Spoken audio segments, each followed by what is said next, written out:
Yeah, let's go ahead and break it go down. ahead. Because, of course, yesterday, 4 years, $150 million. And I'm wired now to recognize, and we all should be if we're paying attention to how this works, recognize that the number that you see from the information robots out there, I won't name names, you know who they are. They rush to Twitter with the information they're given by the agent. They never second guess it, even if they know it's wrong or should know it's wrong, because if you stop to think about it, somebody else is going to tweet it before you can. It's all about thumbing in the information. Derek Carr, 4 years, $150 million per source, boom. And you try to beat the others to it. And you never stop and think, is there bullshit baked into what I've just been told? And there is, to the tune of a $50 million phony final year that gets the average from $33.3 million, 3 years, $100 million deal, to $37.5 million, 4 years, $150 million deal. So as a practical matter, it's 3 years, $100 million, but they can get out of it after two.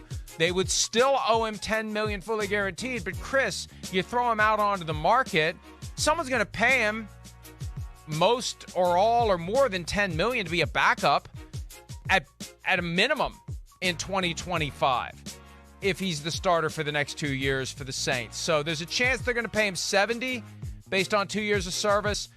He'll at a minimum get 60.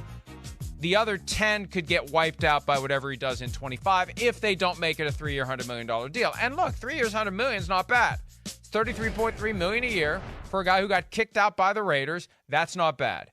3 years, $100 million. It's not going to be 4 years, $150 unless they just play lights out. And he's incredible, and it feels like a steal. If Derek Carr all of a sudden thrusts himself into MVP conversation every year, then maybe they would do the $50 million for the fourth year. But I'll be surprised if he gets $50 million in 2023, 4, 5, 6. It'll be. Yeah, you're right. The stars will have to align, or he's going to have to play really good football. Right, that's one of those where the fourth year, $50 million contract, like the agent likes it and the player likes it because it makes the average look a little bit better. So that's a positive. And the team, they're not like, oh, no, because they're looking at it going, wait, 4 years from now, $50 million, and if he's playing really good like you're talking about, Mike, so what? We'll be happy to pay him if he's brought us to the playoffs, 3 years in a row. Yeah, I know. It's probably be a little high, but still. Look, where we're trending. The Saints do this. They right. did it with Alvin Kamara's deal. Yes, right. They put a phony final year in there to drive up the average. Right. We've seen it time and again. They'll put in that phony final year, and it's a favor for the player. It's a favor for the agent. And what's amazing is they all know the truth is going to come out. They all know it, but they still want that sliver of time where 4 years, 150 is the narrative. And then the truth gets a pant leg on. And even then, there are going to be people today, even though we know the truth, people today, all day long in the media who should know better will be saying 4 years, 150. I guarantee you that. Well, no, you're right. They don't because that conversation will die out after today, after people like you and me who are more, or other people on other networks who are more into the nuances of the contract, to where a week from now, it's the conversations to go back to, hey, yeah, 4 year, $150 million deal. He's getting $38 million a year. That's the average. And then that's what it becomes. And that's what it'll become next year as we talk about it. Hey, he's averaging $38 million a year. And we won't talk about the details anymore. But, Mike, that's another part of this that I am curious about. I had heard and, even told our producer, Matt Casey, a little last week that, yeah, maybe the market, the money out there for Derek Carr was not quite what they thought it might be, having been released by the Las Vegas Raiders.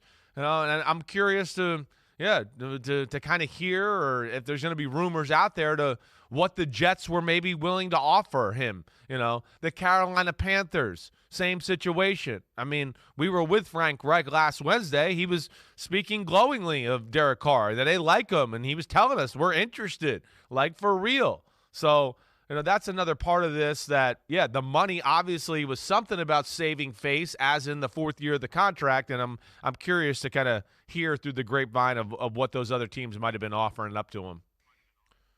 Yeah, and look, that $37.5 million per year average is important because that's roughly what he was going to make under the 3 years the Raiders tore up. So it looks like he's coming out exactly where he was. He does have more guarantees going in, as we mentioned, but the average as a practical matter is 33.3 over 3 years. Again, it's not horrible. It's $100 million over 3 years.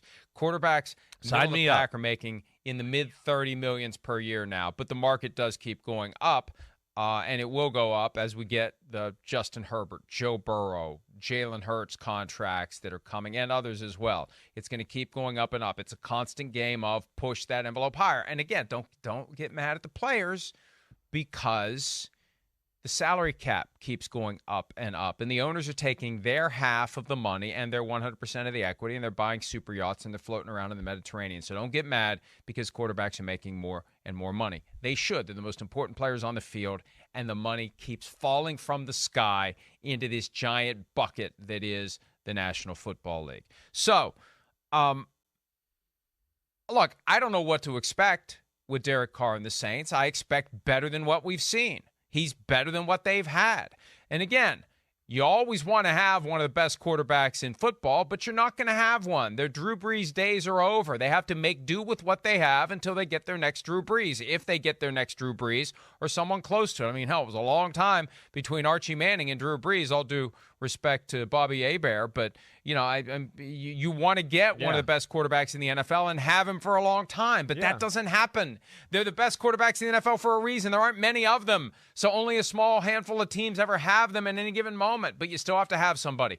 Again, Kirk Cousins, Daniel Jones, Derek Carr, you got to have somebody who can play at an acceptable level, even if that person isn't taking you to championships. I'm not ready to rule out that Derek Carr won't, but come on, we know it's going to be an uphill climb. Hi, it's Mike Florio. Thanks for watching PFT on YouTube. Hit subscribe for the latest news and analysis from Pro Football Talk.